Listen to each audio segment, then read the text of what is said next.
Hey Gen Xers, Ed Wlksie and GenXTalkin coming at you again. This time, I'm going to demonstrate a couple of emergency fire starting equipment tools real quick. Maybe not necessarily in your go bag or your bug out bag, but in more of a survival kit type bag. You're going to want to have a emergency fire start equipment or kit. Probably want this in your go bag, to be honest with you, because you can see this is two different products and you can see how small of a space that they take. So this one here is the Sparklight emergency fire starter, and this one here is the AOFAR, however you say that. Gerber also makes one very similar to both of these called the Gerber Strike Force. These are very basic, easy tools to start a fire in a survival type situation. If you're going to be out in the field for a few days, you're probably going to want to start a fire, especially if you're in the cold.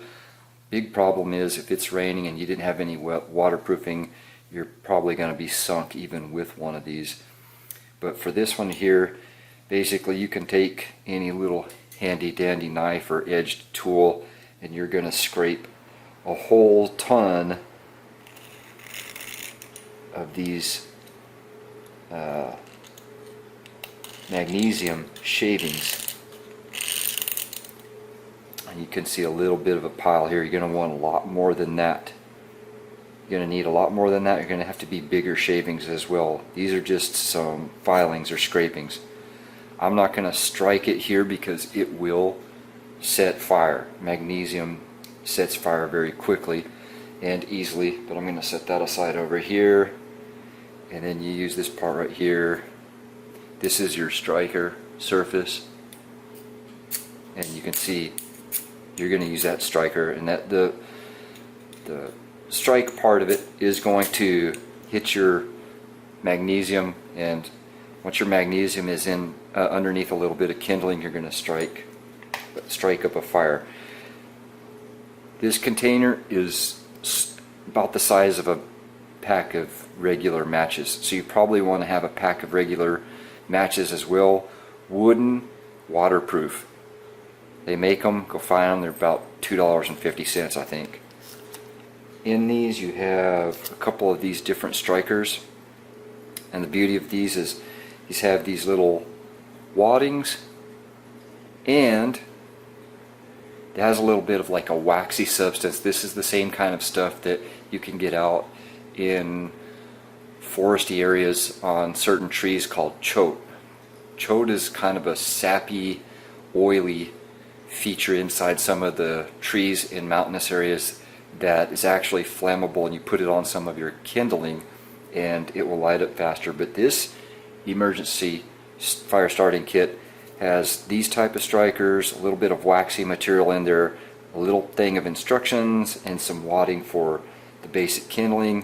On the striker part of it, I'm not sure if you can see it, but it actually has arrows showing you which way this strikes, and this is basically an old-fashioned Zippo lighter type striker, and you can see you're going to get that type of a strike in there.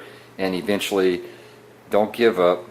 It's not as easy as it looks. I haven't started a fire. We're not going to start it here because I'm filming this indoors.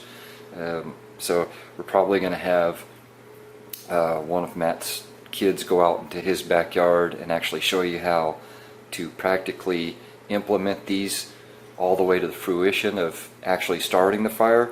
But it's not quite as easy as it looks. You are going to have to probably strike this at least 20 times in some cases before it starts, especially if you're in cold or wet weather and any of your fire starting material is the least bit damp. So there you go, a couple of emergency fire starting tools or pieces of kit. Sparklight, I think this is going on Amazon for like $8 or $9, something like that.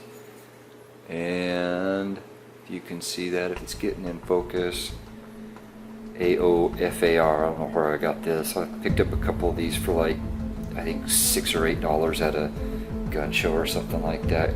So I keep a couple of these in a small area of a go bag, and we're usually good to go. If you have any questions or comments, hit us up in the comment section. Take care, Gen Xers.